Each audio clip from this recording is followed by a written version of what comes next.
an intimate conversation with friends about love, life, wellness, and everything in between.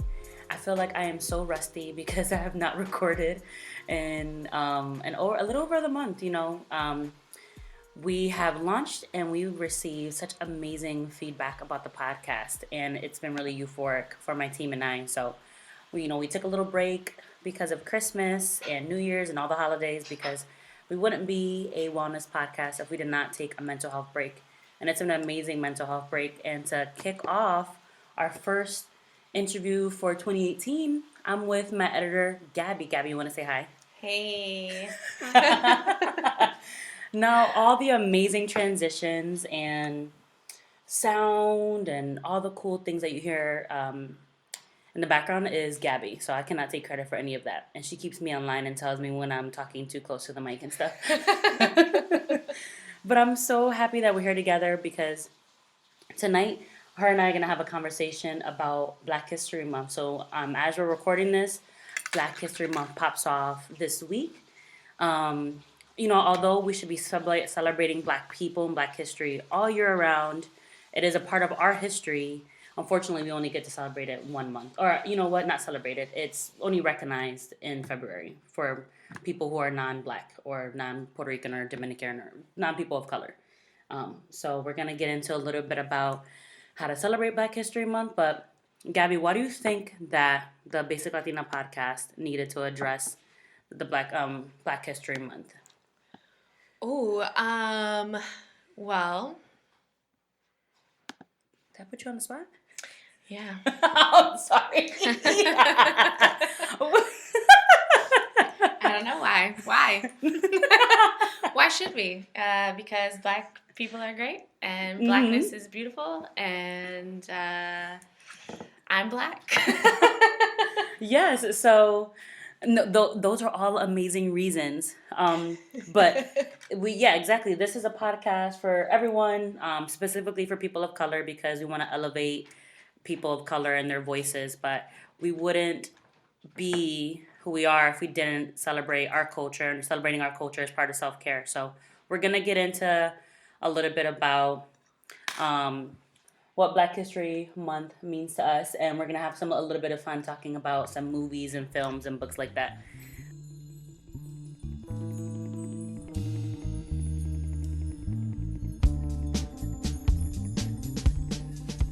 Go ahead, Gabbie. What do you think that we should pop into next? Well, I think, the beginning of a year is usually talking about things that happened the year before. Yes. So we can do a shout out to all the Black women in 2017, and by all I mean just a very small handful, because there's no way that we could shout out all the amazing Black women and what they did in 2017.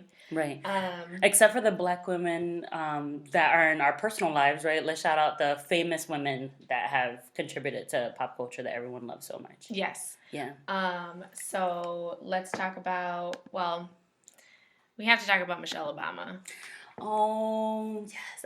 I love Michelle. Right. I mean, she was America's sweetheart for 8 glorious years. Yes. And she effortlessly transitioned from the position of FLOTUS into her stylish, chill vacation vibe. I don't know if you caught the image of her. Oh my God. Walking onto a boat. She had no shoes on. She had a skirt with a slit all the way up to her waist, basically a crop top, and the creme de la creme, her hair was natural, or more natural than it's ever been. It wasn't pressed, pressed to death.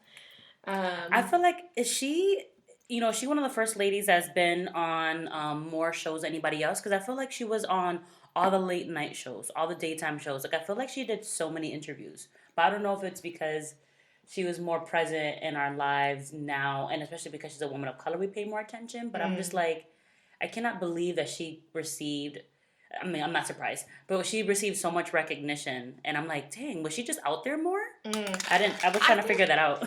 Yeah, I think her and Barack were they sort of set the tone for their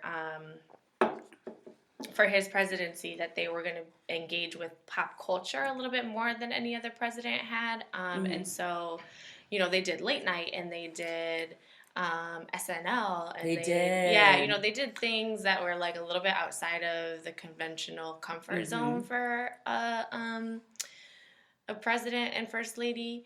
So that's probably what you're. Yeah. I know it's so random, but I'm thinking about that. I'm just like, wow, she was just like really out there, and I think that it was really. I love that she used her platform to talk about, obviously, wellness and stuff like that. That she did so many other things, but she cared so much about people moving, and she cared a lot about obesity for like children and children specifically moving. That's just kind of my interest is kids wanting to get some wellness in. So I love that she used her platform, and she still does with people moving and stuff. That was pretty cool. So that's one of my favorite things about Michelle Obama. She's awesome. Yeah. I think after Michelle Obama, we should talk about, the Me Too movement, #MeToo. Oh, I know. As it's, picked up. Tarana Burke? Am I saying her name right? Yeah. So, important to note that the Me Too movement was actually started 10 years prior to its social media craze. By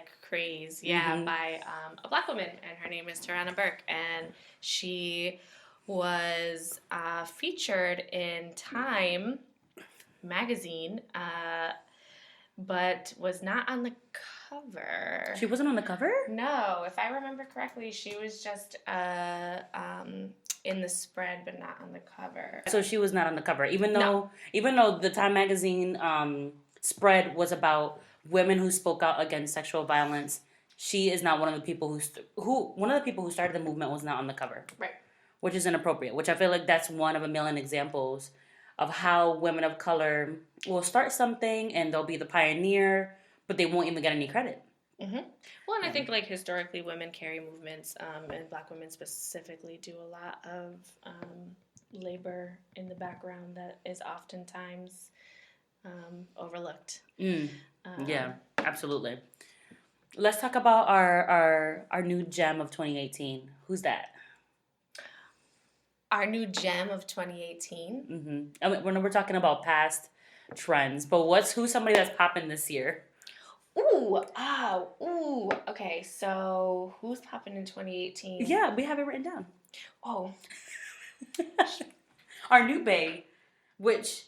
Where? That everyone's so excited about. Meghan Markle. Oh, shit. But, that happened in 2017, right? Did she get engaged in 2017? I don't know. I didn't know who Meghan Markle was until... What do you think about her? I think that she looks white. Yes. When it happened, just on pictures alone, I have to be real, I was like, why is everyone so excited that he's marrying a white girl? Yeah. And I was like, oh, she must just be like a normal plain Jane the way that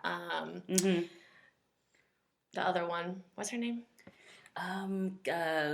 Kate Middleton. Kate Middleton. Yeah, right? Like that. That sounds... Oh, sure. God, I feel like I'm going to get dragged if this is not correct. Well, this is about Black history, not white history. That's true. So, yeah, y'all better not come for me. Don't DM me. Don't slide up nothing. No.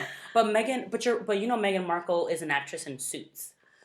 I know that now. Oh, okay. Yeah. Yeah. I saw her in Suits, and then some days she is white passing, but since TV is so white, even if there's like one person, I look like they got a little bit of culture in their face, I'm like, ooh, what are they? So like I started Googling them. So I saw her on Suits, and I found out that she was biracial. And then later on, I found out that they were dating secretly, and then they got engaged. So I knew she was Black, but it was one of those like, man, if you're gonna put a Black woman on Suits, like, I don't want to say make her look Black because that doesn't sound right. But it's like, they did capitalize it because her dad was Black in Suits.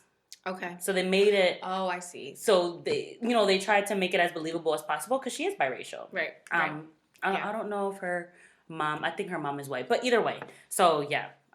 She's on Suits and stuff. Gotcha. Yeah. But yeah, even though she's white passing, like, I'm still rooting for her. I think it's great that she has found love. I think Does she have the white bae? Yeah. I'm not going to sit here and, like, judge her for that. Like, let's be real, I have a white bae, right? No, but I'm laughing because it's like, the way social media was glorifying it, it was just like, yes, girl, you better grab you a white babe. Like it, right? Like that's the dream. That's the goal. Is like to like aspire to having like to be closer to whiteness in some way, right? Yeah, which is like all sorts of problematic. That's another episode. I think it is another episode. But I also want to like be clear or like be like to bring up the fact that like she's not the first Black woman to like enter into royalty. There was another. I thought you were gonna say that she's not the first Black famous woman to date a white guy. Because I mean, we have Eve has been with her husband for years. Eve the rapper, and she's been with her husband who's white for years. Then there's who just had a baby, Serena. Oh, right. Right. So I thought you were gonna say that she's not the first person to like be in a like a high publicized like interracial marriage or relationship. No. And also like important for us to shout out the Lovings. The Lovings are it's the couple who went to court to advocate for the fact Lovings. that I was like, why does that sound? I love that movie. That their love and their marriage was not illegal. Yes. And like thanks to them, like I exist, right? Like thanks to them, Meghan Markle exists, right? I used to celebrate Loving Day every year because it's the day after my birthday. It's June 6th, and they my have birthday's a Loving June Day. 5th. I didn't know that. Yeah, and so it's known as Loving Day, and so I like made this T-shirt that says like Happy Loving Day, and it's like a really like their name could not be any more appropriate. So. So the first actual Black woman to enter into the royal family dates back to the 18th century. Get out of here. Yeah, to Queen Charlotte of Mecklenburg-Strelitz. I have no idea how you say that. But yeah, 1700s.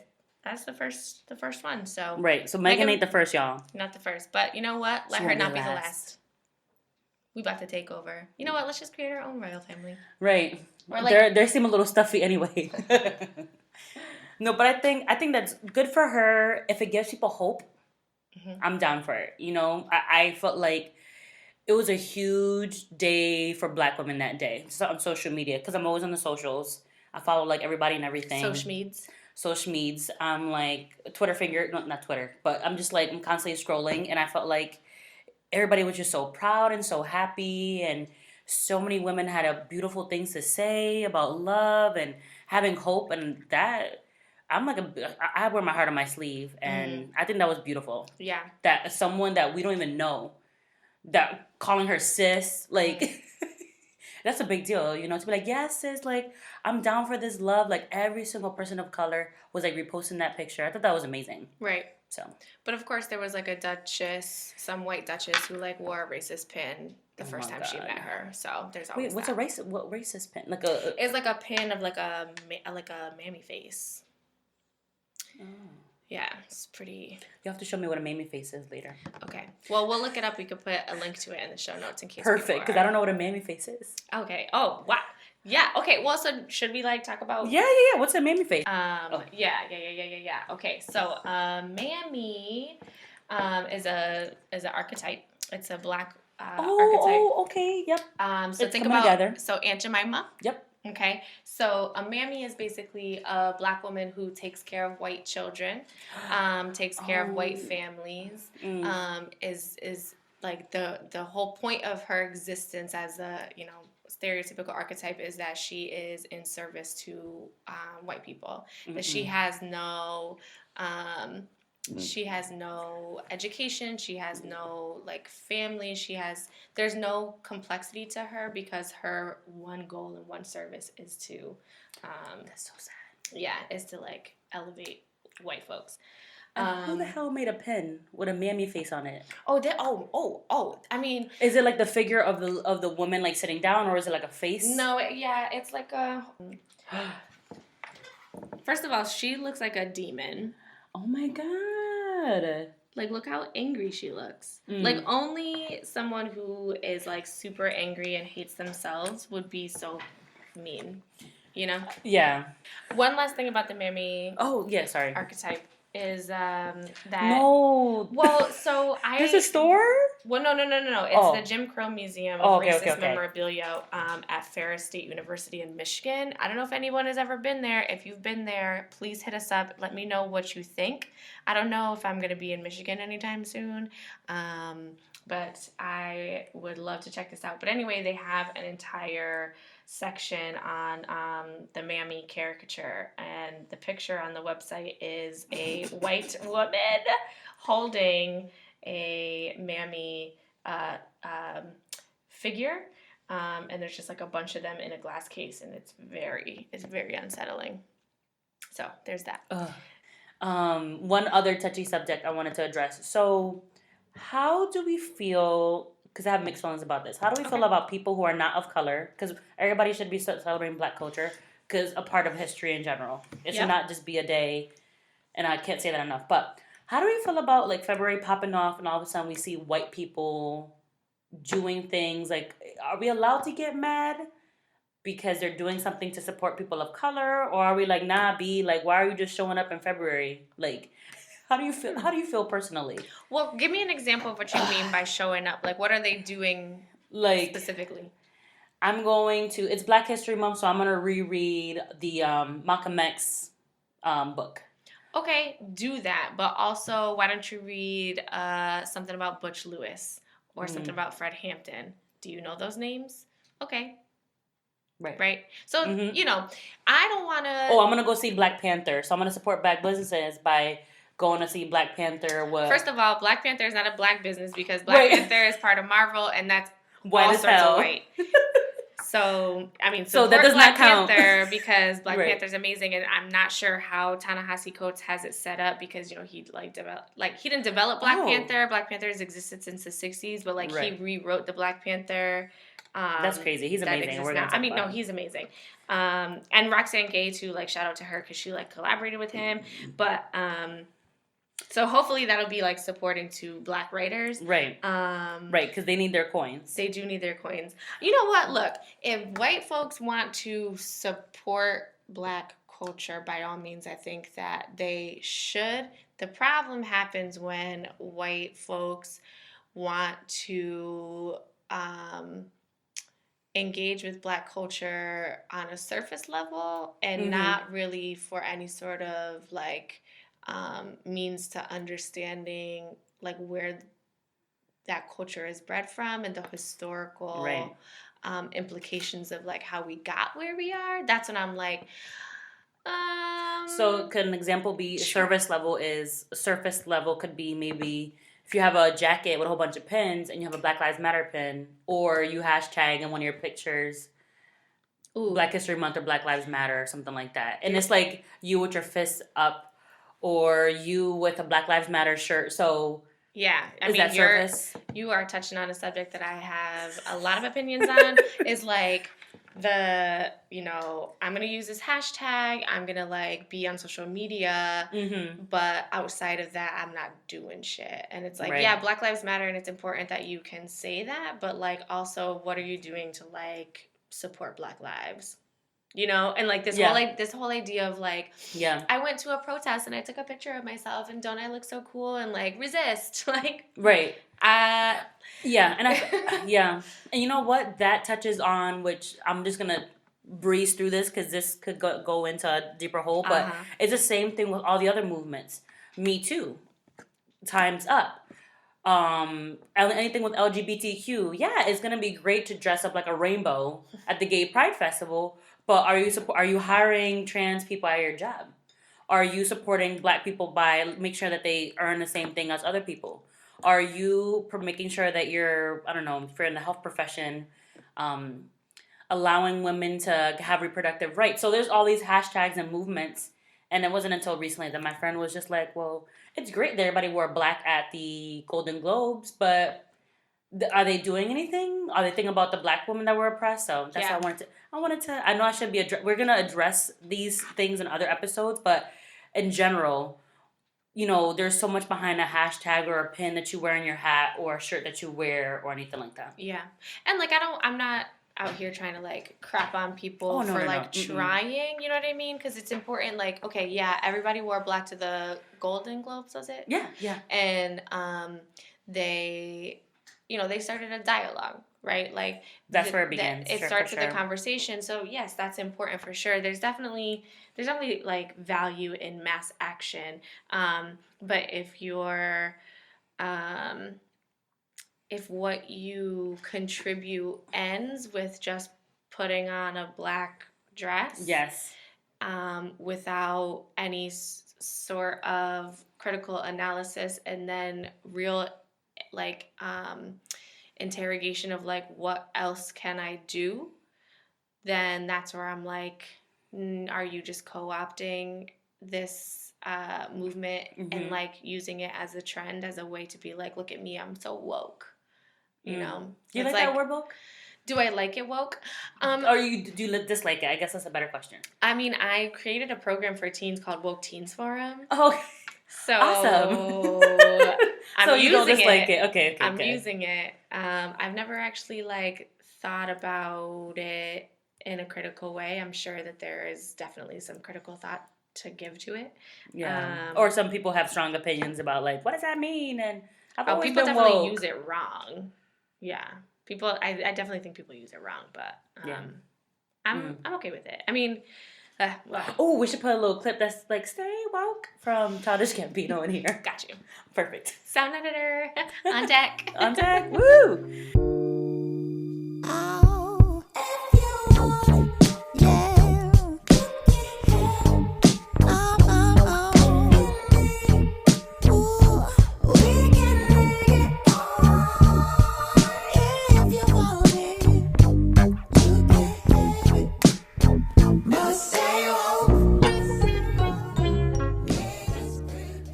Gabbie. Amneris. Do you have a favorite way that you like to celebrate Black culture? Waking up.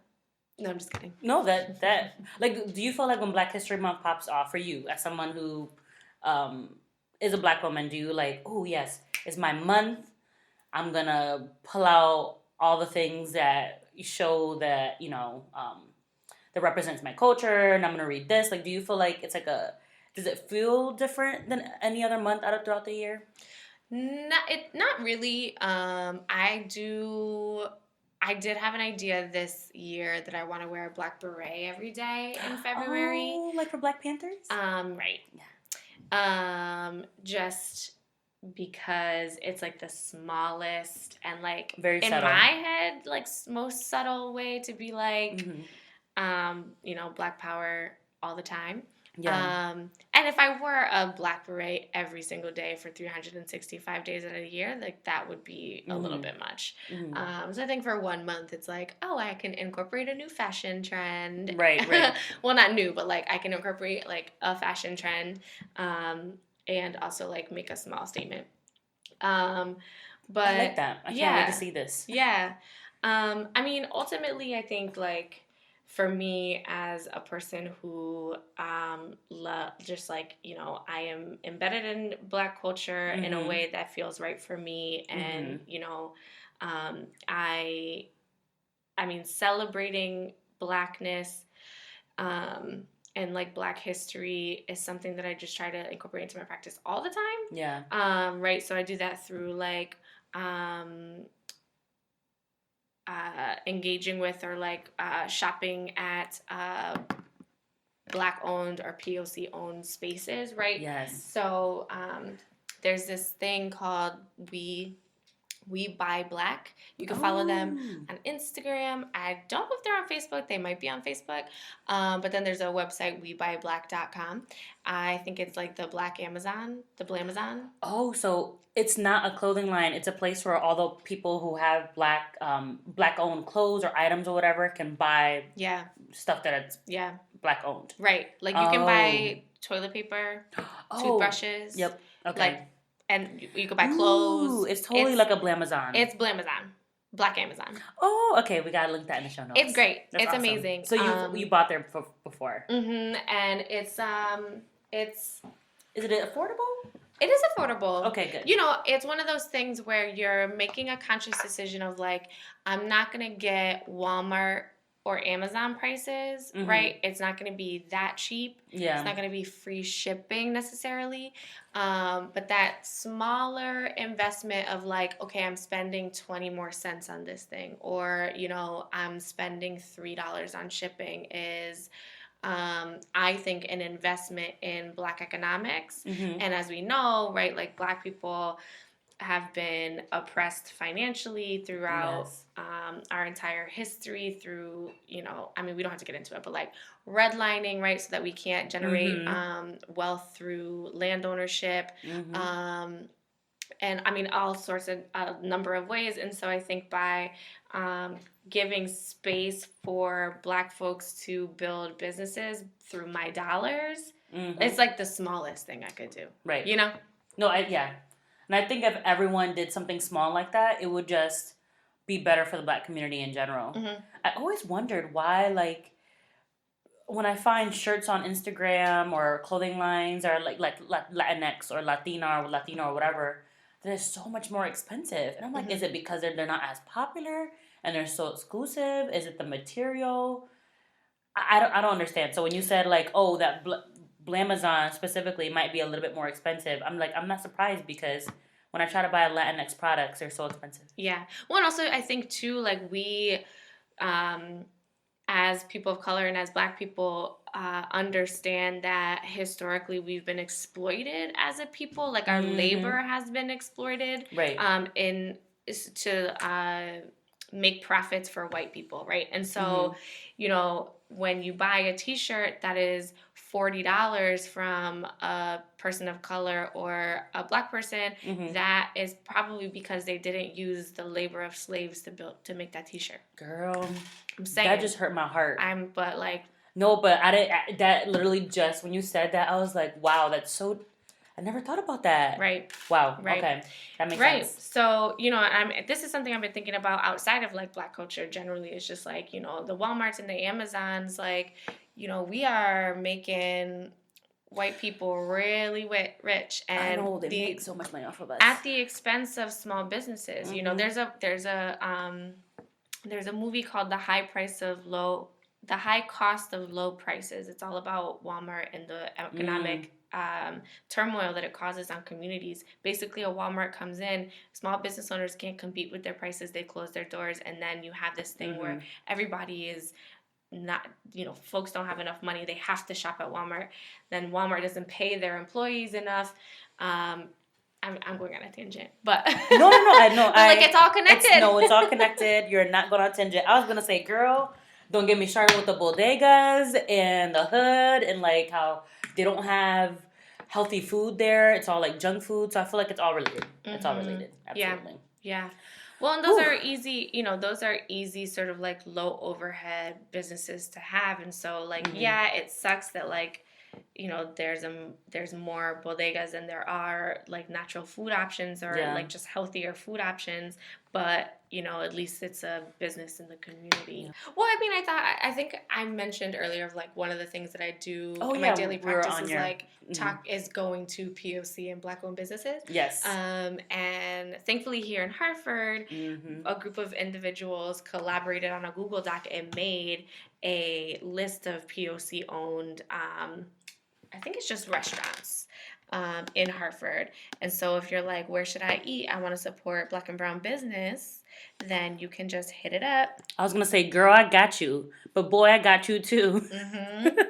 So we do have that list for you. I didn't even know about this. And just to name a few. Ooh, I love 50 Elm. Okay. That's Black owned. I mean, I saw Black people working there, but that's awesome.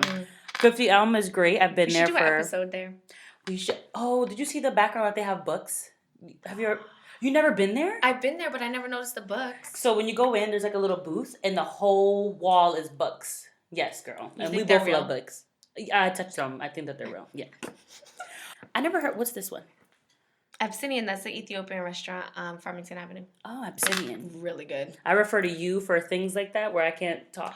So I call it Abyssinian because that's what I call it. But looking at the letters, I'm not sure that's how it's pronounced. So if anybody knows how to say ABYSSINIAN, let us know. Is this list too long for us to share?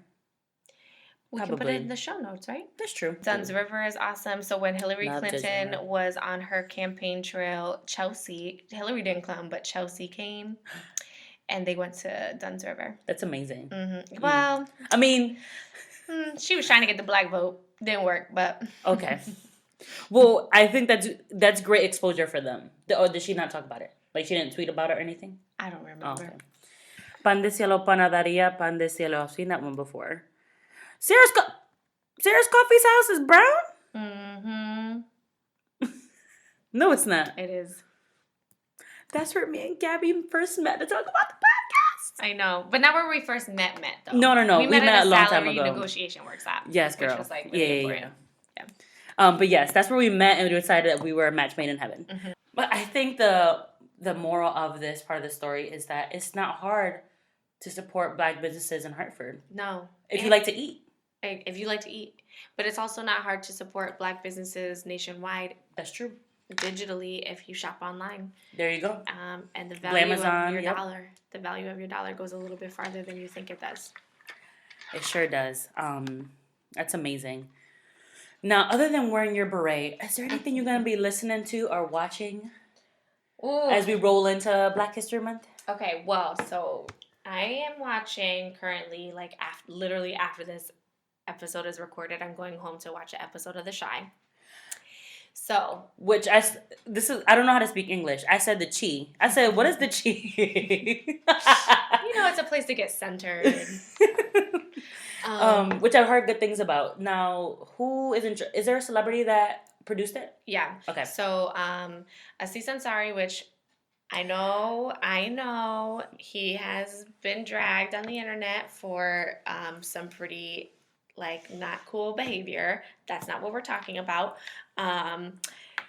Lena Waithe, who plays his best friend on Master of None. Yep. And she's the star of the Thanksgiving episode, which is an amazing episode if you have not watched it. So Lena, if you haven't watched Master of None and you haven't watched the Thanksgiving episode, what are you doing with your life? But it's on Netflix and she's in most of the first season and some of the second season as well. And I believe she got a Golden Globe for her role. For her role in that. Mm-hmm. Yes. So Lena Waithe is she is the writer and producer of The Chi. It's on Showtime. It comes out on Sundays. And it is, okay, so the movie Crash, I don't know if you ever saw the movie Crash. I love the movie Crash. Okay, so you know how the setup is it's all these different people and how they're all interconnected in some way. Mm-hmm. So it's kind of the same thing on The Chi of there's all these different storylines, but they're all connected to the one storyline. And so it starts, I'm not going to give anything away by saying this, but it starts with a boy is murdered in a neighborhood in Chicago. Is it about the gun epidemic or the crime in Chicago? Yeah, okay. To an extent. It's about that. It's about I think addiction in the Black community. It's about economic disparities in the Black community. It's about oh my goodness, it's about so many things. I'm only 3 episodes in, and that's what I've gotten from it. I have no idea where the season's gonna go, but it's so good and supporting a black writer and producer. Yes. So yeah. Speaking of writers and producers, if anyone knows me personally, y'all know my favorite show is Insa-fucking-Cure. Yes. Insa-fucking-Cure. I was trying to make it sound nice. So my favorite show is Insecure, and anyone who follows me on Instagram and Snapchat knows that. So in addition to watching The Chi that just came out, you can support Issa Rae, who has been a YouTube star for years. She came out with Awkward Black Girl years ago. It is so hilarious. I forget how many episodes there is, but I think it's just one season. Of Misadventures of Awkward Black Girl? Yeah, it might be a couple. I think it's actually 3 or 4 seasons, but they're really? they're short seasons. Oh, okay. Maybe I thought it was one season because they're like so short. Yeah. But it's a beautiful storyline. She's just really hilarious. She ended up writing a book called Misadventures of Awkward Black Girl, about her life and all the funky things that happened to her. And then she glowed up. HBO gave her probably a bomb ass contract, and then she was able. She actually, I was gonna use recycle, but she rehired a lot of the people from Awkward Black Girl on YouTube and uses them in the show Insecure. And if you have not watched Insecure, I'm just. What are you doing? I'm like shaking my head because I don't know. What are you doing? Where have you been? I mean, let's be fair. HBO is like a pay to watch. Like not everybody has HBO, right. But like there's also ways to watch things for free on the internet. Right. And if you have the internet. And I'm gonna drag you guys for a second because y'all be watching Game of Thrones, and that's on HBO. Mm-hmm. So I don't want to hear nothing. Okay. All right. Okay. I'm going to let you have that. Okay. No, but yes, Insecure is a good one. It is. So, fun fact, I actually met Issa Rae when I was in grad school. It's before she was like Issa Rae, though. But like before she did Awkward Black Girl? No, after Awkward Black Girl. She was a speaker? Yeah, she was doing her book tour for Misadventures of Awkward Black Girl. The book is before Insecure got signed or whatever. Right. They may have been in talks, but none of us knew about it. She was really nice. Oh. She just talked about, like, you know, growing up or not growing up, but her college experience at a PWI because she went to Stanford. Go her. I didn't know she went to Stanford. Yeah, she's brilliant. I mean, I'm not surprised, but wow. Yeah. So. And she's LA native, right? Uh-huh. Okay. Yeah. That's what I thought. So speaking of other, like, Black TV shows, Living Single. I don't know if you knew this, but they're like doing a remake. Oh, why? I mean, not that I'm not excited, but I know. I mean, it's always like nerve wracking when they do remakes because it's like it's never going to be as good as the original. Is it Living Single that's on Hulu now? Because I saw people posting about it. Is it Living Single? Oh, I don't know. But it is Living Single. It's on Hulu. It's on Hulu now. Oh, so it's already out? Or no, like the old episodes, yes. Oh, nice. Yeah. Okay, so cool. you can rewatch it. I know y'all got Hulu, and Living Single is really cute. It's like, it's the original Friends. Okay. So it actually came out a year before Friends, the white show. And so dare I say that they stole that idea from us? The Friends stole that idea from Living Single? They did. I mean, there's like articles about it. Wow. Mm-hmm. But Living Single did not do as well as Friends?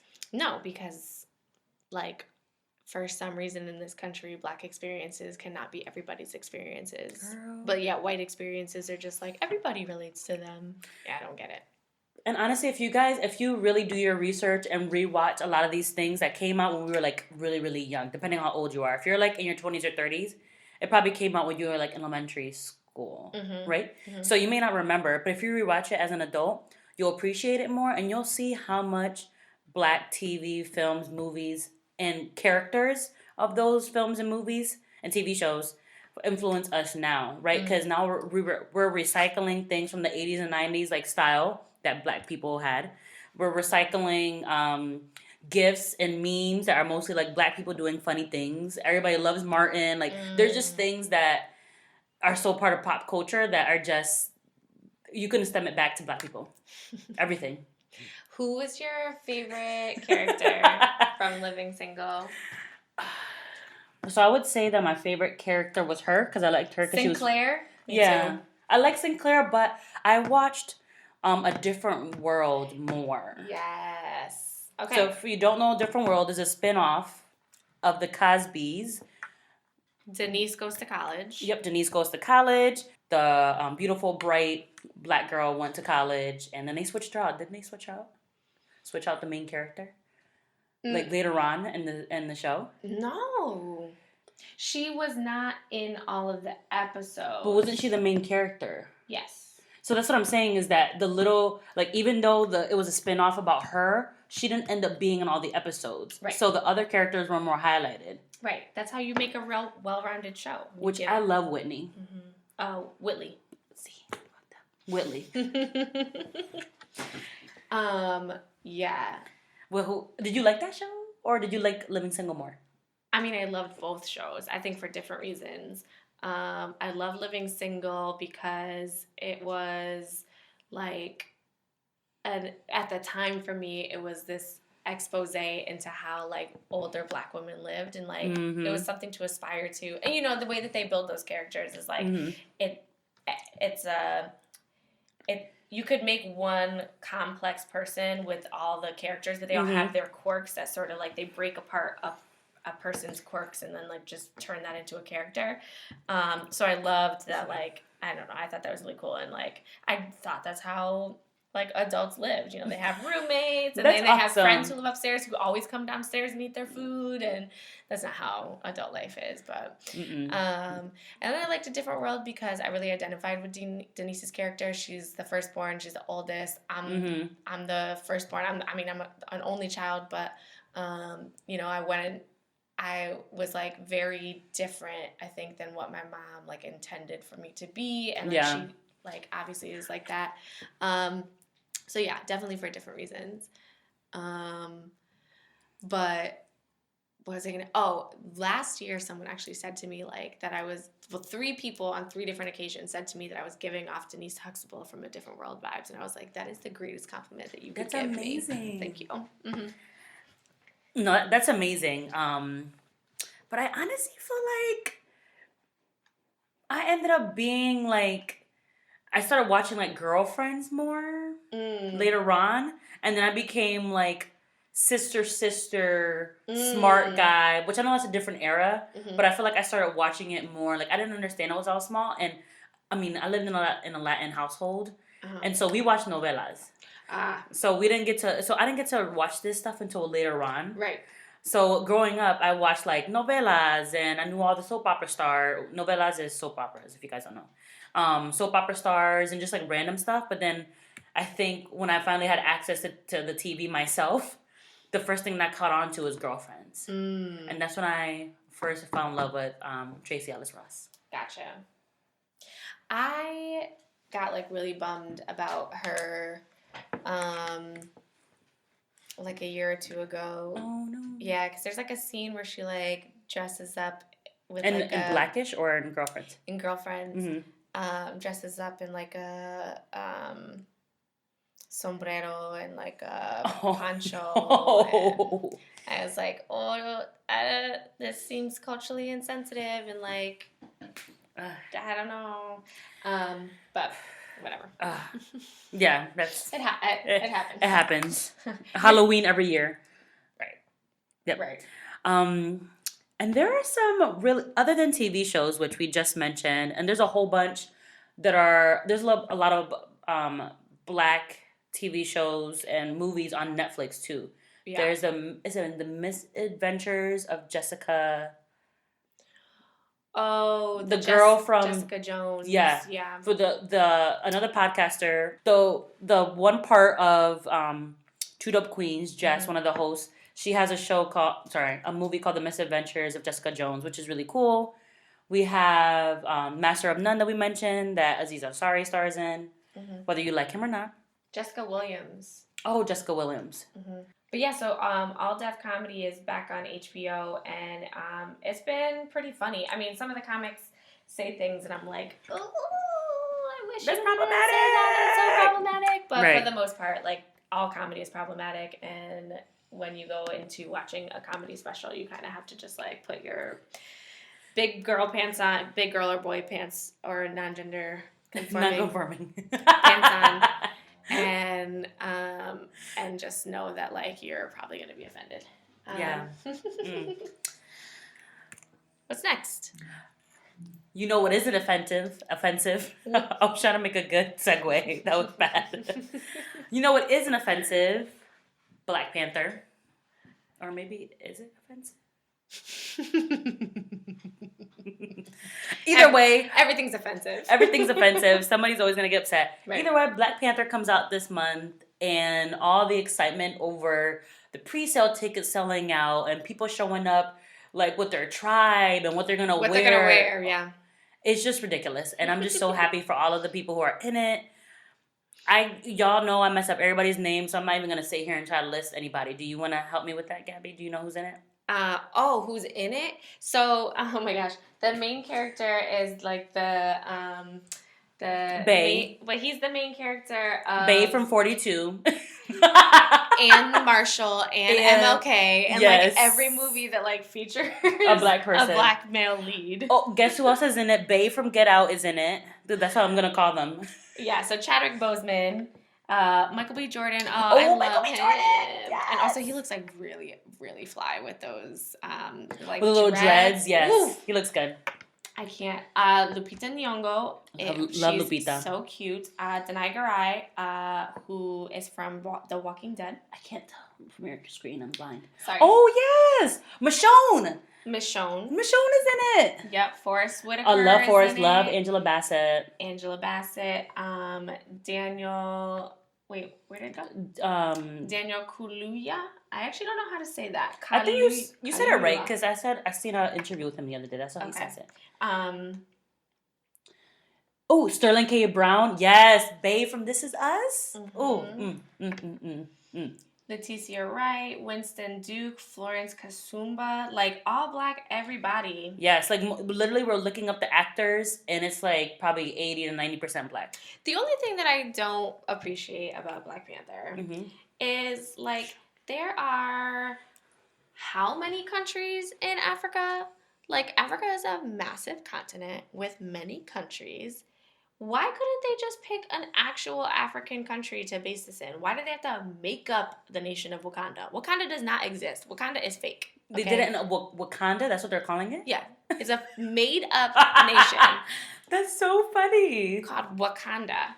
That does not exist. Like, why can't black people be kings and queens in an actual country that exists? Like, just give us some basis of reality. Right. And it's like, okay, whatever. It's like, it's fiction, da-da-da-da-da. But I don't know. Maybe I'm getting sensitive for no reason, but that's okay. You're allowed. This is my podcast. You can do whatever you want. Okay, thanks. And the person who wrote some of it is you said his name earlier. Oh, right. Okay, so Black Panther is a comic. Right? It's a comic. It's a Marvel comic. Black Panther as a superhero has existed since the late 60s or like early 70s or something like that. But the reboot was written by Ta-Nehisi Coates.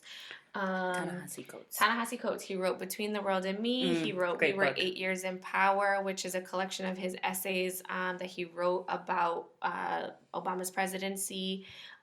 He wrote The Beautiful Struggle. Mm-hmm. I feel like Between the World and Me is like my favorite. Oh, it's on my like top 10 books for teens to read list. Absolutely. It's 183 pages of just masterful writing. Him like pouring his heart out. It's like a long letter to his son, right?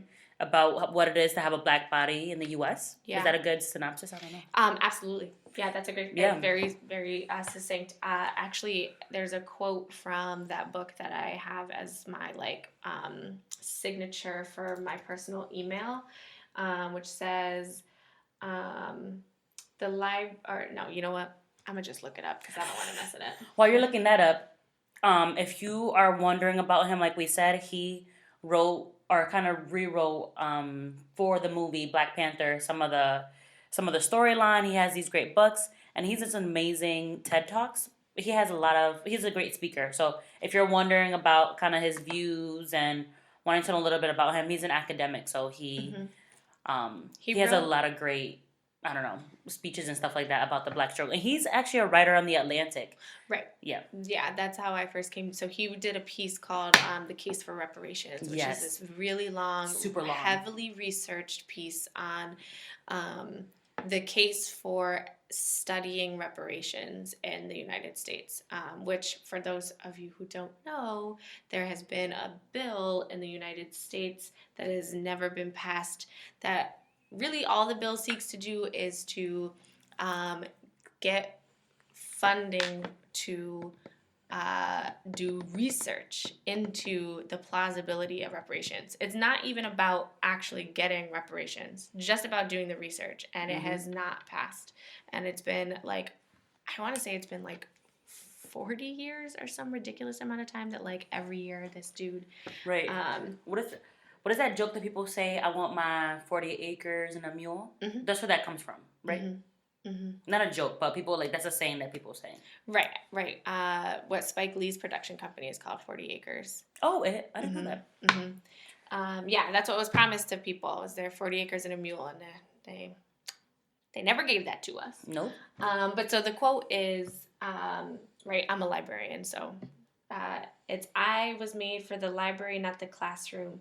The classroom was a jail of other people's interests. The library was open, unending, free. Just love it. That's awesome. I hope that from this conversation that we've been talking for a little bit, but that's okay, about Black History Month kind of shows you that it's not really that hard to support people of color. No, it's not. Wait, before we transition, though. Oh, no, I'm not transitioning. I'm just, like, reiterating, like, yeah, if you're not supporting people of color, like... What are you doing? Right, like, you watched Friday, you've watched Barbershop, like, you know, like, there's... I know that sounds so cliche, but I feel like those... Even watching movies, paying money to go to the movie theater for those kind of movies. I know a lot of women watch Girls Trip. Like that's supporting Black people too. In a very small way. Yeah. So quick, like sidebar, because you mentioned Friday. Like if you are saying bye Felicia, and you don't know that it comes from Friday, stop saying bye Felicia. Okay. Or watch Friday, and then you have the right to say bye Felicia. Right. Oh, and me saying like, oh yeah, you watch Friday, you watch Girls Trip, you're contributing. I'm not saying that that's all you have to do, but I'm saying that I feel like people are always having a hard time saying, oh, well, I don't know how to support people of color. Like, it's so difficult. You know, you guys are so wounded, and I don't want to offend you. But it's like, you're probably already doing it, right? By the makeup you buy, the clothes that you purchase, the shows that you watch, whatever the case may be. And you can also take an extra step and be more intentional about the things that you buy, the things that you watch, and the things that you internalize too. Right. Yeah. And just like finding value in Black culture, like is unfortunately like a very radical idea right now. Is like to express that you value Blackness and value Black beauty and value Black bodies and value Black things is like that's not a mainstream thing. Like without, you know, deviating too much, you know, the Grammys happened last night. Yes. And son of Baldwin, who's he's a writer, and I follow him on Instagram, and he's also on Twitter. Or they actually, I'm not sure the gender pronoun might be they. No, actually he has it in his thing. It's he. He, him. So he wrote, and he's been, you know, talking about this for a while, but, you know, there are Black people, I won't name names because I don't want, like, collectives of fans to come after me, but they they continue to show up to award shows, white award shows like the Grammy, where they win nothing from their categories, even though they're well-deserved, and they don't even show up to the BET Awards, the Soul Train Awards, where they win in their category, because they don't find value in Black awards, or, you know, their publicist or whoever is telling them that it's, even though they lose at the Grammys, it's still more important for them to appeal to white people than it is to appeal to Black people. And that is, woo. And that's so funny because we have music on here as a topic that we were going to talk about. And I'm like, and I was going to mention the Grammys about how someone's, because of course we're in a really sensitive time. And a Twitter thread today, I'm on Twitter, but I don't tweet, so don't look for me. I just like lurk. But a Twitter thread was talking about, like, is it James Corbin who is a host? Who does car karaoke or whatever.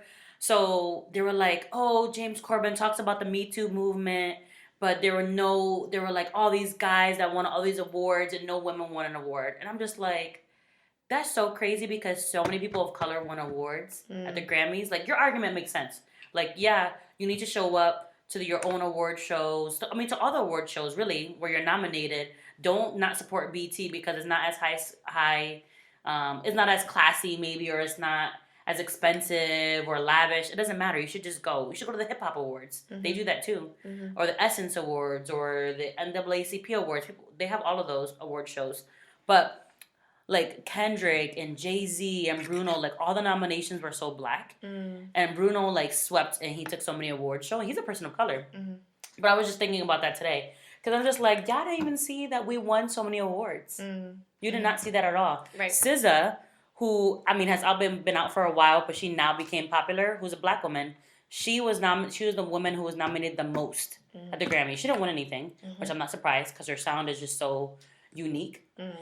But it's like, we had a good night. Yeah. And that wasn't even highlighted. Yeah. Speaking of a good night at the Grammys and about music and supporting black artists, Kendrick Lamar had an amazing performance. Yes. And he also he produced the album, the soundtrack for Black Panther. Full circle. And now we're back to the movie. I was just kidding. No, but it's true. Yeah. Yeah. And all your favorites, like, there's a lot of people who are mainstream that are also on that album, like on that as well. So I think that a lot of people assume that, the reason I mention that is because I think people assume that if you support black people, then you're not supporting white people. That doesn't mean that at all. Kendrick did produce the album, or the soundtrack, sorry, for Black Panther. There's plenty of mainstream people who are white who are on that soundtrack as well. We don't exclude you guys. It's always the other way around. People of color, we support white things all the time. Like, that's what we were talking about before. Amazon and Walmart and all these things. So I think that people assume that if you support black people, that you can't support other things that are not black or brown, but you can. And we don't try to exclude anyone at all. If we want a space to be exclusively ours, do you really blame us? Because we don't have spaces that are just for us. But I feel like I don't see that a lot, where people are excluding people of like white people from things. They're like, you'll see them, but just not as much, because we want to make this mostly black or brown. Yeah. That was a weird tangent I went on. But. No, it's good. Okay, good. So what other music are you looking forward to this year, or are you engaging with? So I really enjoyed, like Abby said, Kendrick's performance was amazing. YouTube it if you didn't catch it. I really enjoy. I know she's problematic. It's so weird. I'm finding more and more people don't like Beyonce. Oh, I love Beyonce. Fuck okay. Everybody. All right. Perfect. So we're on the same team. Love Beyonce.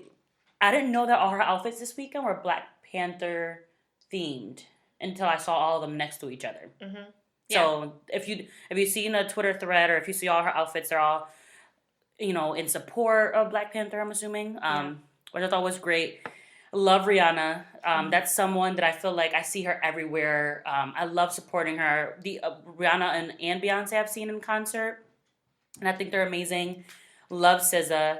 I'm not trying to see her. She's coming to Toad's place. Well, no, she's not. Well, Kendrick and SZA and like all of TD are going to be at Xfinity in like June or July. We gotta talk about this offline. Okay, I'm not going to that, but I'm gonna try to go to the Just SZA show. Okay, let me know about that, because I want to go. SZA's great. I've always been a fan of Frank Ocean. Always love Solange. Like Solange's last album, because for those of you who don't know, Solange has been out for a minute. She did the theme song for Don't Tell Me. Okay, tell me. What's that kid show? I'm like, don't tell me. Okay, tell me, because I can't remember. She did the theme song for that kid show. Yo Gabba Gabba? No. The Black Family, and it's a little cartoon. Oh, the Proud Family. Yes. So she did the theme song for the Proud Family. I don't know where Yo Gabba Gabba came from. And I'm over here dancing. Gabby's looking at me like, what are you talking about? So she's been out for a while. Her literally, and this is how I support. I feel like I'm in a lot of spaces where I'm either the only person of color or one of a few, and I'm overwhelmed by the amount of white people around me. Not because they agitate me or nothing like that. And I'm being honest, like, white people don't bother me as much, because I'm also really good at ignoring people, but I just like being with people that get me, and I assume that white people don't get me. And so I get frustrated when I'm in a space and I don't feel safe. And the reason I say that is to say that my form of self-care is supporting or putting my energy or the things around me around things that are of color. So picking up a book about people of color, reading somebody's story, listening to music. And I feel like music is usually the thing that I go to. And when I'm upset, Childish Gambino and Solange's last, like, those two albums are just like, I don't know. I can never get tired of them. I know that they came out over a year ago. But I just love it. I have been... So those are the things I'm bumping. I have been obsessed trying to find my phone so I can play. So we were on our road trip, and Joe played this song by this dude called Vince Staples, and so I love Vince Staples. Yeah, and so I made a playlist called Southern California, and it's all like vibey, like I love vibey. Yeah, but I really like it because there's like a part in it where he's like, Northside Long Beach. And like, I just wake up in the morning and I'm like, Northside Long Beach. Like, I'm not from there. I don't know anything about Long Beach or the north side of Long Beach. Yeah. But it's so catchy. That's like what I'm like super into right now. That like, I know it's kind of old, but Anderson .Paak. Have you listened to Miguel's last project? No. Are you a fan of him? I wouldn't say that I'm not a fan, but I'm not like an active fan. No. Do you like Daniel Caesar? I don't know Daniel Caesar. Should I play a clip? Yes. Am I allowed to do that? Whatever. I feel like this is the song that you'd probably know.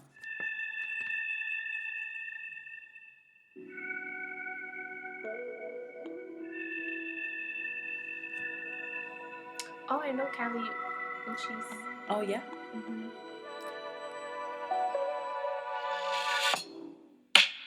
Through drought and famine. So when I think of like Daniel Caesar and I think of like Frank Ocean, they're not on the same level because they're different. It reminds me of like Black Boy Joy because like I think Daniel Caesar is like super young. He's the same. He's in that same category with Khalid. You know Khalid, right? Oh yeah. Yeah. Send me your location. Yeah. Yep. I hope I'm saying his name right. I think it's Khalid because not Khaled. It's not Khaled.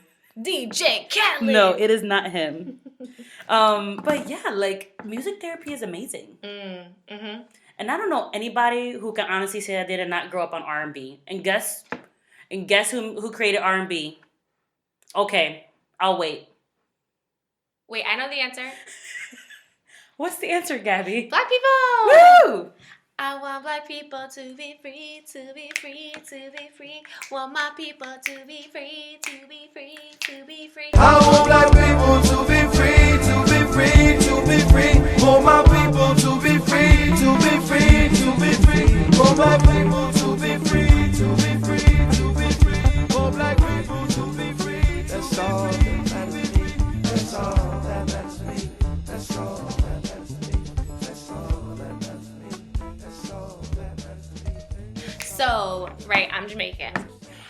And for me, music, I remember every Sunday, my mother, typical Jamaican mother, every Sunday, deep clean the house, top to bottom. Yes. And she would, 8 o'clock in the morning, put on any number of people from, he's problematic, but like Buju Banton to like... I don't even know who that is, so he's not problematic This is to me. Buju Banton.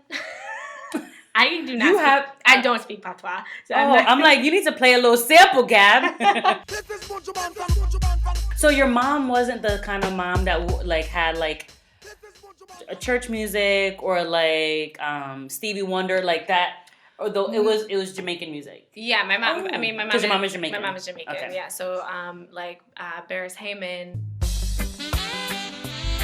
Oh, what a night! What a night! Then oh gosh, Sister Nancy. Tell me say one thing, Nancy, if you understand. One thing, Nancy, if you understand. That's so awesome. And yeah. So for me, like that, listening to reggae is like very nostalgic and like helps me like feel like grounded, and like gets me motivated to clean my apartment, which is, I'm sure, whatever. My mom drilled that into me because she would be like, "It's time to clean the toilet." Like, I don't want to clean the toilet. Yes. I just want to go outside with my friends because my white friends don't have to clean their houses. Right. And I can't stress the fact that Black people have made such an influence on pop culture with their music, because I don't know anybody who doesn't, I don't know, who didn't like Michael Jackson, who didn't like Janet Jackson. I don't know, I'm thinking about Jay-Z, Nas, like they're just like Diddy, like they're just so many people, and I'm naming like the most basic people at the top of my head. But remember when Diddy had that TV show? Making the Band? Making the Band? I loved Making the Band. I mean, I hated it, but I loved it. Dylan. I was so upset that he made all of them go get him cheesecake. That was so fucking rude. And that cheesecake is not even that good. I had it before. That shit is nasty. The only thing that came out good from all of Diddy's crazy ass makings of the bands was Danity Kane. I fucking love that group. Don't drag me, Gabbie. I like Danity Kane. I like Day 26. Oh Come at me. Snap my edges. I don't care. I love both of those groups. I mean, they had hits. You can't lie. Yeah. Remember 3LW? I love 3LW. Hated Got time, but looking at your fancy, never numbers and numbers. Wait, with the fellas and fellas, calling when my girls, I was getting jealous and jealous. Isn't that how it goes? I'm getting a little tired of your broken promises. Looking at your pages, seeing different numbers and numbers. Call you when you're studying, hanging with the fellas. Hanging with my girls, you always getting jealous and jealous. I was with you when you didn't have no dollars. Hanging at the crib, chilling with your mama, Yeah. Oh my God, too funny. Wow. Wow. We going way back. I know. And if you are thinking like, damn, these girls are talking about some old ass stuff, there's plenty of things that are recent that you could totally support that we have mentioned. But what are some things, because we were talking about you being a librarian, how I like to read. Are there any things that you're like, ooh, when I'm feeling like I want to read something that's gonna, I don't know, like stimulate my mind and help me think about my culture and kind of deconstruct kind of some of the things that I'm going through? Like, is there something that you have, I don't know what I'm saying. Like a go-to? Yeah, like a go-to. Like, is there like a book for you that you go to when you need to just figure a problem out? Well, there is, but it's not tied to Black culture. Oh, okay. But I reflect using like the tarot and like reading about, I'll do a tarot reading or whatever. Yeah. But I think I don't have any. Yeah, I definitely don't have go-to like books that I read, but to keep up and keep on top of what's happening, deconstructing. I mean, right, our country has been built 400 plus years on very complex systems of oppression, and so trying to learn those and like deconstruct them in a way that like makes sense, and then I can like understand so that I can like actively work towards trying to like undo them in whatever way that I like mentally, physically can. So books, like notable books to bring up would be like The New Jim Crow by Michelle Alexander. Talks about mass incarceration and basically how that is a new legal system for slavery. Continue to oppress men of color specifically, right? Specifically, right. Yeah. Then, of course, like, we've talked about him so many times, but Ta-Nehisi Coates, I super support most anything he writes because he just writes so masterfully. He has a really wonderful grasp of, like, the English language, and he creates sentences that just, like, really punch you in the face. And, like, I like to be punched in the face by books. But, he's also very clear about, like, that he's like similar to us being like, we're not experts on Black history. Like he says, like, I'm not an expert on everything, and I don't want anybody to think that I'm an expert on everything. So like when people ask him something where he's like, I don't know, I've never done research about that, he says that. He's like, I don't know. He's like, that I've never written about that. But he's writing about his own experience. Exactly. And I feel like that's enough. Like, I don't know. If somebody were to criticize him about his experience, that's dumb. Like, that's his experience. I mean, people will do it anyway. But if those books are too deep for you, because I know a lot of friends, maybe not friends, acquaintances, I know a lot of people who don't like to read, but say they want to support, like, a Black or brown person, you could take it back. A good TBT for me is Sister Souljah, honestly. She writes She writes well. I was gonna say something else, but it was gonna come out weird. But she writes well. That was actually the first woman. No, I don't know if she's the first woman of color, but I feel like I started reading. She was the first like black woman that I remember like reading her books like from front to back and reading a whole bunch of her books when I was like young. And I remember the first books that I started reading were all those like crazy hood books like Love for Money and Fly Girl and like all these crazy titles. And the reason I call them hood books is like a tongue-in-cheek kind of thing because they were like labeled in the library as like African American. They had like this little African American sticker. Urban fiction. Yeah, but before that's what they were. Oh. Yeah, now they changed it? No, well, they get stickers that say African American, but then they're also categorized in the urban fiction section. Oh, okay. Like that's like when you buy the books as a librarian, you're buying urban fiction titles. Oh, it's like when you go to CVS and it's like the natural section? It's like that? Yeah, like romance or urban fiction, yeah. Well, I think my first book that I read that I remember was like Fly Girl, and I can't remember who wrote that, but then my friend told me about The Coldest Ones Forever, and for those of you who like grew up in Hartford and stuff and who read that, you already know that's like how that book is. But yeah, Sister Soldier is great. I feel like a classic is like Toni Morrison. Yeah, Sula's really good. Bluest Eye. There's another one. Who is I'm forgetting his name. Oh. But he had a film. James Baldwin. Mm-hmm. James Baldwin is a good. I mean, he's deep too, but I was trying to think of. Oh, but like he's got some fiction books. Like If Beale Street Could Talk is short, less than 200 pages. That's about. I was trying to think of people who are not as like not dense. Yeah, dense. Yeah, no. His fiction stuff is not dense. Yeah.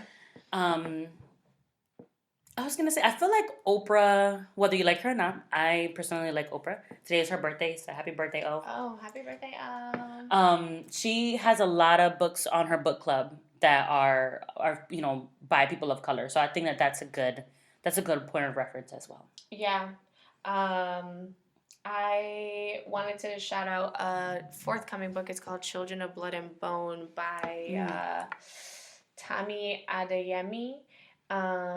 And I'm like super looking forward to this book. It is a science fiction book about dark magic and danger, but it's what's called like Afrofuturism. I'm not sure if you are familiar with it, but if you're not familiar with Afrofuturism, it is it's a cultural aesthetic, a philosophy of science, and philosophy of history that combines elements of science fiction, historical fiction, fantasy, Afrocentrism, and magical realism. So It's basically like envisioning a black world beyond the current context that we're in, with no it usually like critiques like current, like the present day dilemmas, but like envisions like a new future. So they're like kind of inspired, like equally depressing and inspiring at the same time. But yeah, so this Children of Blood and Bone, it's written 14, so it's like definitely accessible for most folks, and inspired by West African culture, which we don't engage enough with, like actual African culture, which we should, because motherland, right? That's the motherland. Yes. I want to highlight two things one I'm currently reading, and a second one is something that I'm really excited about. So, love. I don't know why I didn't mention this. Queen Sugar. Oh, gosh, yeah. Love Queen Sugar. So, that's a great show.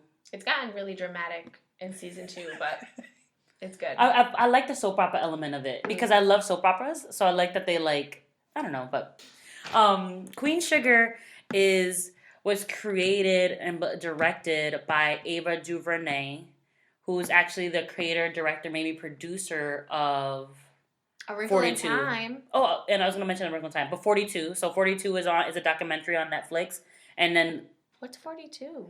Is it 42? 13th. I'm gonna get it together. It's okay. Yeah, so she not 42, 13th. It is late, but yeah. So I'm looking forward to A Wrinkle in Time. So it has Oprah, Love Reese Witherspoon, Mindy Kaling, If you don't know Wrinkle in Time, the three of them, they're the three, like, witches, but they're not really witches, but they're three, like, spirit guides or something. And then the main character is a black girl with curly hair. Right. I love that. Yeah. What? I'm just nervous because you think people are going to drag the movie? I am, yeah. I just think about the Hunger Games and when they cast Rue, yeah. And the she was the oh my God, Amanda Steinberg, who's a beautiful she's beautiful black young woman. And they were like, why is she black? And it's like, why do you take issue with a main character being a black person? And to deviate a bit, there's a Twitter thread about Black Hogwarts, because at some point there were talks of Hermione being black, either like in the book or in the movie at some point, and so Black Twitter is upset because we never got our Black Hermione. Yeah, but so I'm looking forward to A Wrinkle in Time because I love Ava DuVernay, I love Oprah, love Reese. I'm so excited for this little girl. Of course, you get a little nervous that they're gonna say bad stuff about her, but I feel like there's a lot of positivity around the movie, so hopefully that will that'll be at the forefront. And one thing that I do every single day, guys, that's part of what I do for self-care, is that I read out of a book. The book is called Acts of Faith, Daily Meditation for People of Color, and it's by Ilana Van something. Can you say that for me? Let me see. Wait, where's the name? Right there. Oh, Ayanla Vincent.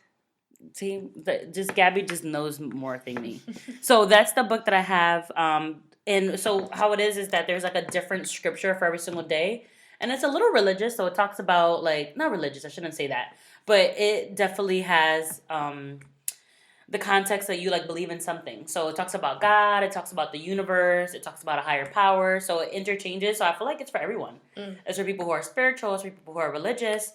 And they have a different scripture every single day. So people who follow me on Snapchat specifically probably will see that I'll post a scripture for that day. They'll have a quote by a person of color. And they'll put January 26th. And then they'll have the scripture for that day about how to set intentions for the day. And then they'll end by a quote. So it's a cool meditation book. Yes. Yeah. So we should go ahead. Should we end by podcast shoutouts? Yeah, for sure. Yeah. So obviously we want to pay it forward since we're a podcast, because we wouldn't be here if we didn't listen to podcasts, right? Right. So what are some of your favorite podcasts that you listen to that are Black or brown? Ooh, okay. So I just started listening to Therapy for Black Girls. Ooh. And I really like it. So the woman who hosts it, her name is Joy Harden Bradford. She is a PhD, and each week she just dives into a topic. So one of the episodes I listened to was about setting boundaries. Another episode was a 2018 10 ways to optimize your mental health in 2017, and I really liked it because it was actionable steps. I feel like those top 10 lists or whatever could be very fluffy and just be read more, but I don't know, something that just you're okay, I guess I could try to do that, but how do I do that? But she's work out more, but not just work out more, but what are the barriers to people actually continuing to work out in the long term? Because it's easy to start, but it's also really easy to fall off. So what are the psychological things that we're doing that hold us back from actually continuing the things that we set for ourselves? So I love that. Therapy for Black Girls. That's amazing. I love the Black Joy mixtape. So Amber J. Phillips and Jasmine, I don't know what her last name is, but she's Jazz on Your Mind on Instagram. They are just two Black women who have fully formed careers, but they have this podcast where they talk about the latest Black news, or just actually they talk about all news, but from the perspective of like, how does this impact Black people? Because like, let's be real, that. everything that happens in this country in some way or another impacts Black people, and usually in a not so good way. Right, in a negative way, absolutely. So they talk about that, and I really like it because they have like a low production value, and so they do it in segments, and like one of the segments they're like do do do do do do do do, like they do that with their. I was gonna say, is it like us? Mm-hmm. But like they always have like oh gosh, what is it? It's like white people are the worst or something like that. That's not what it is, but and they start that segment every time the same by going like do do do do do. So I just really like that. It's I learned a lot from their discussion. That's They awesome. drag people, but like some people need to be dragged. Some people definitely need to be dragged. Those are my like top two right now. I mean, Code Switch is awesome because it just talks about race. Like what is code switching again, Gabbie? Well, Amneris, code switching is right. So when we're hanging out, you and I, we may talk to each other in a very like normal, casual way. But when we are in all white spaces and we feel like we need to be taken more seriously, or that bringing our full selves might not be safe, we code switch and we speak a little bit more quote unquote proper. We enunciate a little bit more. Right. We lose our natural intonation in an effort to like code switch. And code switching is something that folks need to. I mean, code switching happens not just with language, but with like visuals too, mannerisms. Yeah, like the way you dress, like yes. The way you dress to go out with your girls versus the way you dress to go to work, whatever. So. Yeah. Yeah, I struggle with code switching with this podcast because I always, I think my issues with like language and stuff has to do, I don't know if it has to do with the fact that I'm bilingual or my accent or the way my brain is trying to switch from one language to another, but I had that issue all the time. Like literally I walk around trying to make sure I say the right thing in that setting. So it's like a real thing. Yeah. That's awesome, Gab. So what, some of the podcasts I want to highlight. So all of my podcasts right now are, except for one, are all Black and brown. My favorite podcast is obviously mine. Duh. No, but the first podcast that I discovered was by two Black women, Heaven and Tracy. It's called Another Round. It's two women who have a podcast through BuzzFeed, which they're not actually with BuzzFeed anymore. So if you try to look for them, you can listen to old episodes, but they're on a pause because they're rebranding. Love Another Round. Two Dope Queens is amazing. Their format is interesting. It's Jessica Williams and Phoebe Robinson. And Phoebe, yep. So they kind of do like a comedy show. So they'll like kind of have witty banter back and forth, but then they have comedians. Yeah. So if that's your style, and they do a lot of live shows in New York. I was actually looking forward to them only highlighting comedians of color. But they don't do that. But they don't do that, and it's a little sad for me, but that's okay. Yeah. Yeah, no, absolutely. There's one that I discovered by a guest of the show, Lavina Leslie. Hey, boo. She told me about this podcast called Dreams and Drive, and it's by Raina Campbell. And she talks a lot about how to put your dreams in drive and not leave them in park. Yeah, so it's something about motivating, career. It's really awesome. My favorites podcasts have to do with what's going on at the time, and they serve a different purpose. So, like Food Heaven podcast is Wendy and Jess. I don't know their last names, but one of them is Dominican, the other one is Black. They both live. One of them lives in the East Coast, one in the West, and I don't know how they met, but they're both dietitians, and they only serve people of color. So everything about food and eating, is about how it affects people of color. So she talks about there's no such thing. Well, they talk about how there's no such thing as bad food. And they talk about how detoxing is bad for your body and how to have a plant-based diet when you come from a Caribbean background. So that's a great podcast. I have two more I want to highlight. So the Friend Zone. Asante, Fran, and Dustin. They're amazing. I can't say anything more about that. Saw them live. They're hilarious and they're so fun. Their podcast is a little long, but I really enjoy them. And I like The Thick. Ooh. The Thick is Tabria and Mindy. They're my favorites. I always talk about them. They talk about sex and relationships. And so it is not hard to support Black people at all. No. So if everyone at least did one of the millions of things that we mentioned, I feel like the world would be a better place. No, but in all seriousness, it's important that, and this came up actually in a movie that I saw, and I can't remember the movie now because I feel like I'm constantly injecting my brain with all this information. But there's something to be said about white people who are in a position of power that don't elevate Black voices. Like, I feel like if you're... Oh, this is what it was. The movie, I can't remember what it is, but they said you cannot call yourself an ally. Mm-hmm. Like, somebody else needs to call you an ally. Right. Which makes sense, but... An ally is a verb, not a noun. Like something you do, right? Something you do. So it's like, you can't... All because you have Black friends does not make you an ally. Mm-mm. So an ally could be that you work and you're white, and you work in a position of power. Maybe you work in HR, easy example, and you're seeing that the people of color are not getting paid as much, or you're seeing that they're being mistreated.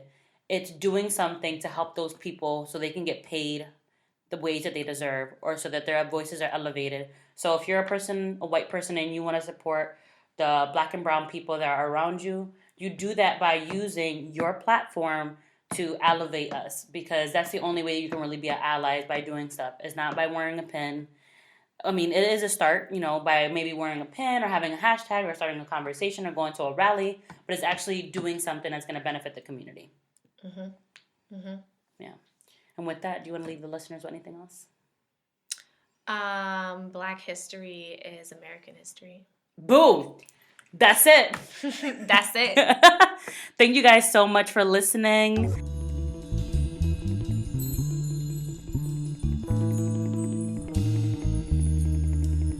And you know what we didn't do, Gabby? We didn't tell the people that we're not experts. I know, we're not. We're not. Yeah. No. Like, I honestly told Gabby, I said, Gab, because I call her Gab. No, but I really call her Gabby. I told her, I said, Gabby, we need to do an episode on Black History Month. I think it's important. I always make a point to read things I'm a huge reader. Gabby's a librarian, so she likes to read as well. But I feel like I know a lot of people of color like to read things that are written by people of color, and I feel like it's especially important to do that for Black people, not just for Black History Month, for all year round. But since it is not just because Gabby is biracial, but if you don't know Gabby, you should know her. And she just speaks really well about all these things. And that's why I wanted to have her on here. Except tonight, because I'm drinking beer. Oh, we're finally celebrating the start of the pot. Cling, cling. No, we're not experts, guys. And we're not teaching, we're not preaching. We're talking about the things that I think matter to us the most when we think of Black history. Yeah, we're just elevating, y'all. Just elevating. Yeah, and I did put on Instagram and Snapchat. If you guys had any questions about Black history, if you wanted to tell me about any notable Black history moments, nobody hit me up. So I don't want to hear anything about that I left anything out. Because I asked the audience. Thank you guys so much for tuning in to this week's episode. It was a pleasure sitting with Gabby, my editor, to talk about Black History Month. I wanted to make sure that we address this month and Black culture on this podcast, because Black culture, like I've said millions of times on the episode, contributes a lot to everything that we have around us. Black history is American history, and it should be celebrated all year round. So if you can do anything this month, do any of the things that we listed, support Black and brown people around you. I just want to shout out Josh and Constanza. They're a couple that I met through Gabby who let me use their space. They have a collaborative space in their home that they're renting out to creatives and influencers and other people who want to gather, and actually free of charge, at least for now. I'm not at liberty to say where the space is publicly right now on the podcast yet, because I don't have their permission. But if you are someone who is looking to meet with a group of people who's looking to get away from, your situation at home for a little bit. You need somewhere to work on your art, to do your homework, to study, to record a podcast, anything like that. Please hit me up via Instagram, Facebook, my personal Instagram, the Basic Latina Podcast, Gmail account, my email, and let me know if you're interested in finding more about this space. As always, guys, please rate, review, and subscribe. The Basic Latina Podcast is on YouTube and Apple Podcasts, and we are also on SoundCloud. If you subscribe and you rate and review, it allows other people to find the podcast. Also, we're on Instagram and Facebook, so if you are not already following us, make sure you do that. Share the episodes with your friends. It means a lot to me. Also, I'm really hoping that you guys will start writing in some of your questions. Like I've mentioned, I'm a licensed clinical social worker, and I want to make sure that I can answer any of your burning questions that you have, and I will keep you guys anonymous, I promise. So if you have any questions you want me to read on the show for you, or if you have any questions or suggestions for me about the podcast, you can email me. It is basiclatinapodcast@gmail.com, okay? And I cannot end this episode without saying thank you to Gabbie Barnes, who does the sound editing, who also did this episode with me. And the music is by my friend, Michael Guns. I will talk to you guys soon. Stay well and take care.